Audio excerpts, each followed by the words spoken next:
Way down in the jungle deep. Entertainment for One, E for One podcast. Hot Daddy, how you doing? We always do it up live. Thank you for watching. I'm Anthony. Make sure you subscribe. Subscribe to the channel.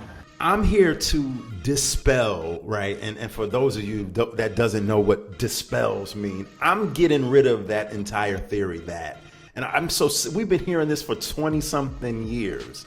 Nas doesn't pick good beats, good tracks, good instrumentals to rhyme over from producers.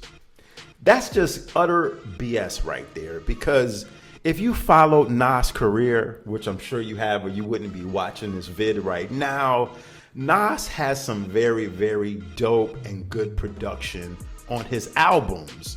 But a lot of times, Nas has a lot of beats on his albums too that are maybe not as dope as some of the standout tracks that he either releases as singles or some of the more hotter tracks on the album. So for this notion that Nas doesn't pick good beats is come on, that's just crazy. I'm not gonna run down every album because I would literally be here all day, and this would be an hour and a half video, close to it. But Nas, Illmatic, we already know every beat was on that album was crazy. It was written, every track on that classic album was crazy. If we want to talk Stillmatic, my personal opinions, I feel that Stillmatic has some very good production on there, but there was also some beats on there too that makes the case of what I was saying a few seconds ago. Nas does have some beats on there that's just weaker than others. Godson, I really didn't necessarily gravitate toward that album production-wise, but it had a few tracks on there that was very, very dope. Like Made You Look was very dope. And the last real In Alive was dope. What was it? The Cross on there? That was dope. Nas has had stand-up production. If we go into the Hit Boy albums, I have a very weird relationship with Hit Boy. Pause. You know, Hit Boy, I feel like Nas and Hit Boy had a good thing going. Hit Boy brought Nas into the current, into the 2020s. And I thought it was a good thing for Nas because Hit Boy's tracks resurrected, it relit that fire that Nas had in him. And I think Nas would even admit that. Was I a fan of all the King Disease and Magic projects? No. Did I think those albums had their moments? Yeah, but I'm not one to say that those albums were total classics.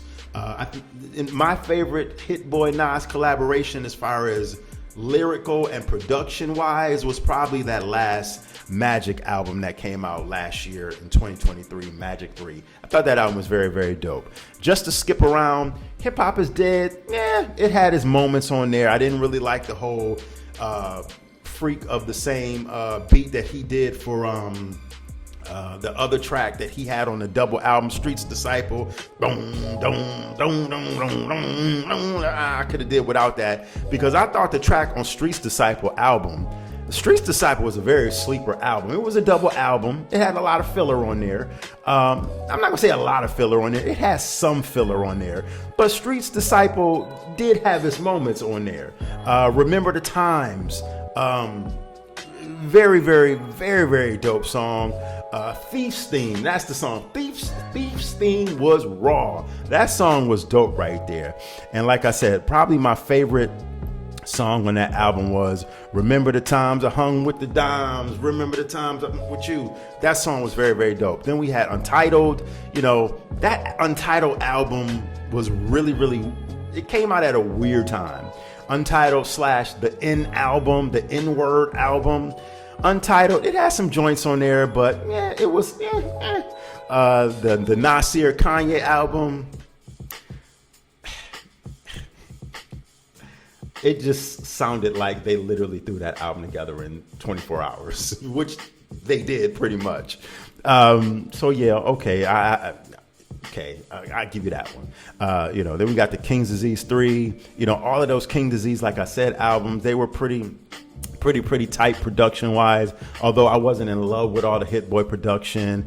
The Distant Relatives album with Damian Marley, I don't know if you want to call that a full solo Nas album. It had its moments on there. Then we The I Am album. I thought I Am really had some good moments on there too. I Am was a good album. The only problem that album suffered from was that it was heavily bootlegged, because in 1998, it was supposed to be like a double album, but it got leaked all over the place, and the track listing got leaked, songs got leaked. So if it would have stayed as that double album as originally intended, that was a very dope album, because it was a mix of Lost Tapes and the album I Am. We got Lost Tapes 1 had some very, very dope tracks on there. That was a very dope album. Lost Tapes 2 had some nice joints on there as well. The Bounce Around, I thought Life Was Good was a good album, very good. So Nas, let me know in the comment section what you think. This is when I'm going to throw this assist and turn it over to you. It's time for you to make that layup, because I think Nas has some extremely very good production. But when you have an album, when you make an album that has like damn near 20 tracks on it, between 16, 17, 18 tracks, I don't care who you are, you're going to have some songs on there that's not going to connect with everybody. You're going to have some beats on there that's not going to connect with everybody. I mean, look at Jay-Z. Jay-Z, as stellar as his discography is, Jay-Z has some albums out there that I just wasn't feeling like that. The Blueprint 2, for example, that album was a double album. It should have been one album. That album was just had a lot of stuff on there that didn't need to be on there. The Blueprint 3, I wasn't in love with that album. The Kingdom Come album, I wasn't in love with that album. Although see the theme here, although these albums had their moments and songs, overall total body of work for these albums, even Jay-Z's albums I just mentioned, not necessarily classic albums, although they had their moments. Thank you for watching the Evil One podcast. I'm checking the comment section to see what y'all got to think, because I really want to know. I'm going to answer and hit y'all back. Until next time, I'm going to check y'all later. Y'all have a good one. Peace.